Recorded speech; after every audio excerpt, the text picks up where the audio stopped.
La numérologie karmique, c'est vraiment un outil justement de leadership. Pourquoi? Parce qu'avec la numérologie, justement, déjà, c'est une structure. Tu vas avoir des données, c'est mathématique, c'est basé, c'est ultra personnalisé, puisque bien sûr, c'est basé sur ta date de naissance, sur ton prénom, ton nom, toutes tes données à l'état civil de naissance. Donc, il n'y a pas plus personnalisé que ça. Donc ça, déjà, je trouve ça extraordinaire.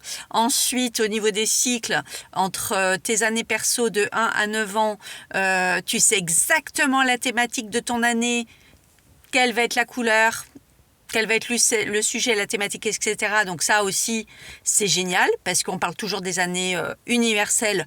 Oui, mais en fait, ce qui compte, ce qui intéresse, c'est ton année perso. Du coup, tu as une thématique sur un cycle de 9 ans, tu sais chaque année à peu près les années où tu peux vraiment voyager, où tu es ouvert aux autres, les années où tu es en restructuration, les années où il faut regarder plus le budget, où tu vas travailler peut-être sur des loyautés familiales ou plutôt sur de l'introspection justement. Enfin bref, vraiment les années créatives, les années plus administratives, plus dans la restructuration aussi des papiers du budget, etc. Celles où tu vas te dire, est-ce que je rebifurquerai pas comme les années 5 en plein milieu du cycle parce que est-ce que j'ai bien pris le bon départ depuis le début? Voilà, en 5, c'est pile la moitié, on peut encore bifurquer, dire ouais non là en fait c'était pas le bon chemin. Allez, je vais pas attendre de finir tout le cycle pour en commencer un autre. Je bifurque. Mais tout ça pour vous dire que donc c'est un outil de leadership, mais hyper carré, hyper cartésien, donc très yang. Et là, on va travailler, c'est une vraie structure à elle-même en fait. On parle tout le temps de leadership. Alors oui, bien sûr, il y a des stratégies aussi à mettre en place.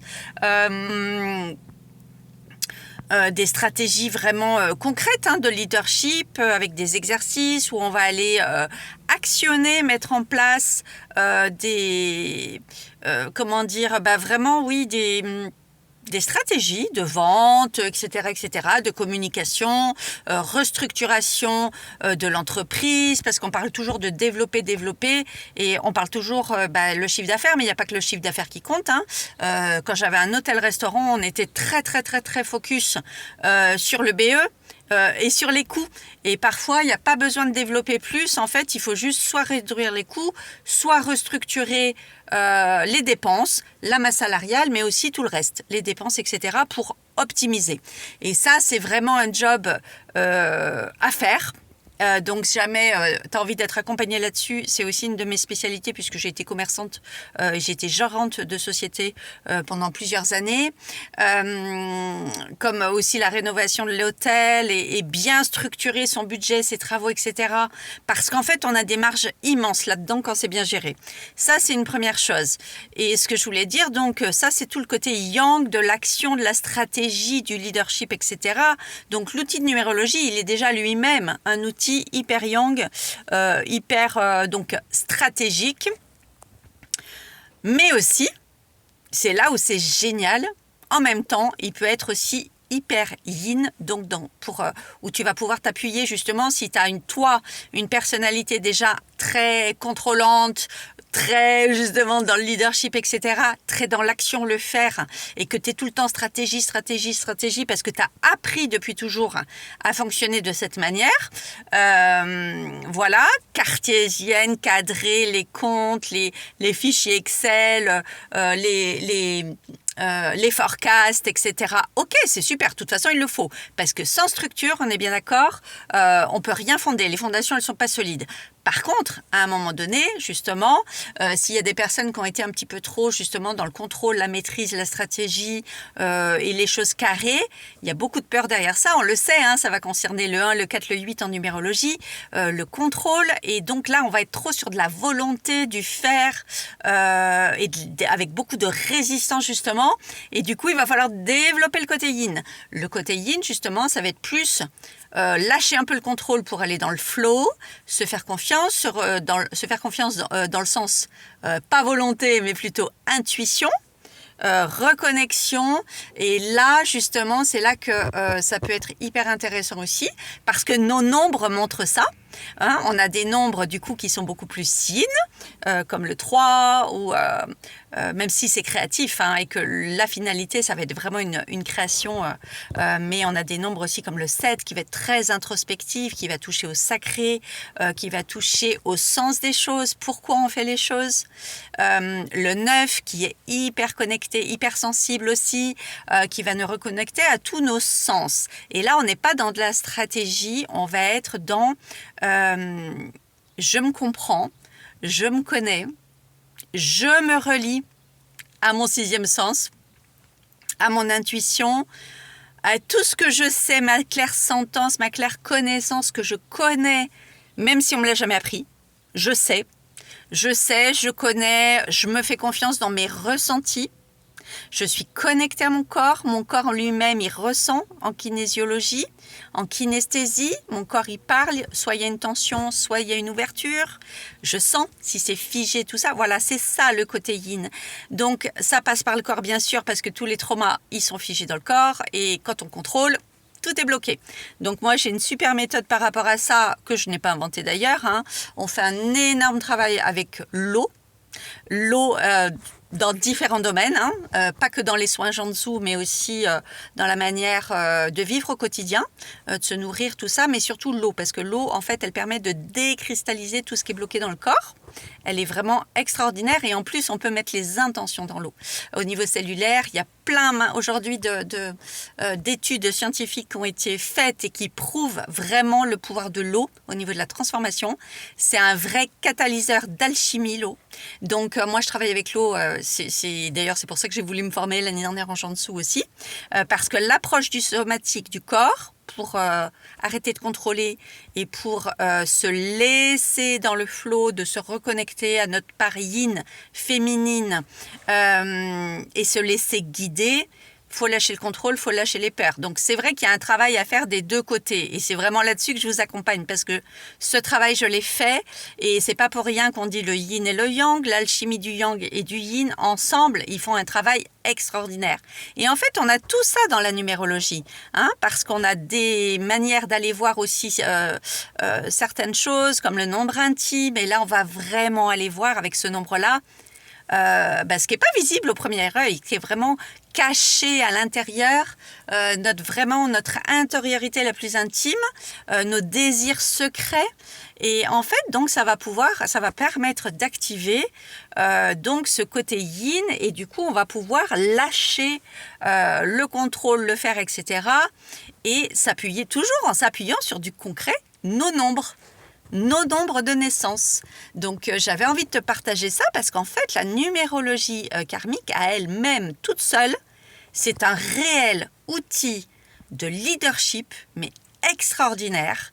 Et c'est là que l'accompagnement est intéressant aussi parce que moi aussi, avec mon yin, je vais pouvoir t'accompagner, te guider pour arriver à faire une étude subtile des nombres entre eux. Et là, on est complètement dans le yin.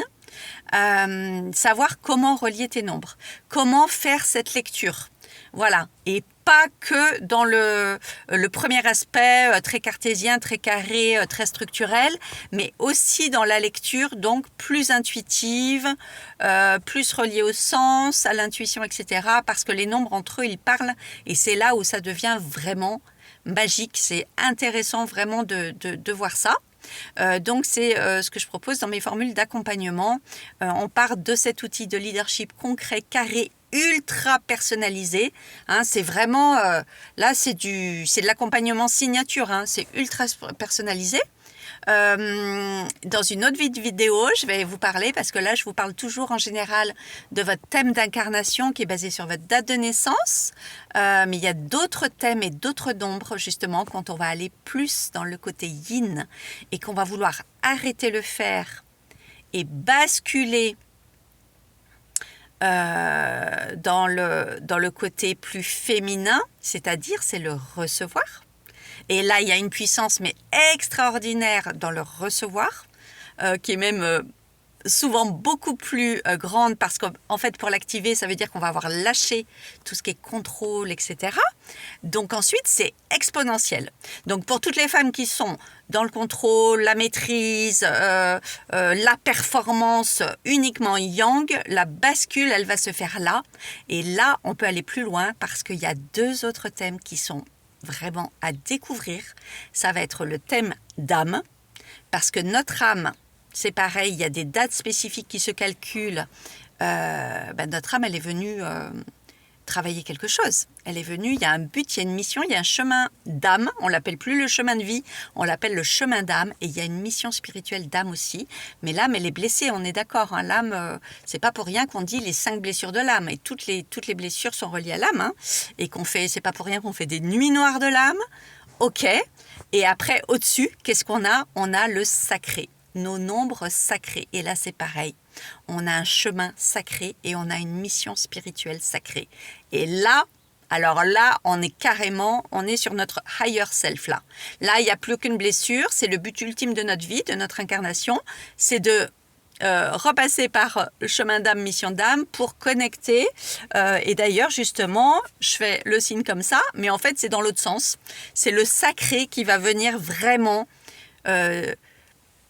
télécharger, s'incarner dans notre vie au quotidien, parce que c'est ça qu'on veut, hein, c'est pas pour être perché de ci, de là.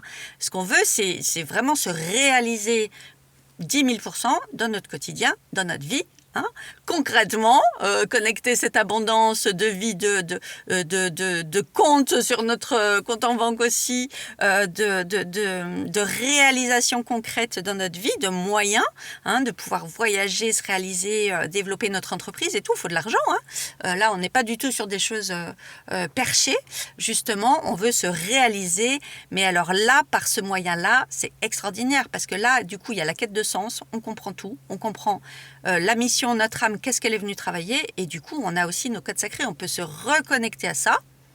Donc, c'est extraordinaire, c'est un moment intime, hein, intime et précieux. Hein. C'est pas un truc qu'on fait comme ça, vite, allez, c'est quoi mon nom sacré? Non, c'est un rendez-vous avec nous-mêmes, précieux.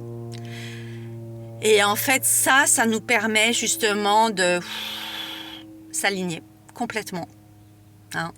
S'aligner complètement, justement, de rééquilibrer ce yang et ce yin. Ça nous permet de donner du sens à notre existence. C'est quelque chose vraiment... voilà. Donc, en fait, ça se fait par 3 niveaux. Le thème, d'abord, bien sûr, terrestre, d'incarnation. Le thème d'âme, ensuite, c'est pour aller plus loin. Et en dernier, une fois que la personne... Et il y a des petits délais entre les deux, parce que c'est bien d'infuser, de ressentir, pas de comprendre qu'avec la tête et le mental. Hein. Voilà. Donc, au tout début, je faisais des grandes séances de 5 heures, tout affilé. Et maintenant, non, j'ai séparé en 3. Déjà, parce que ça correspond à une demande personnelle d'évolution. Et ensuite, depuis cette année, du coup, j'ouvre ça aussi, cette connexion à nos codes sacrés pour des retraites, pour les personnes qui auront envie de le faire.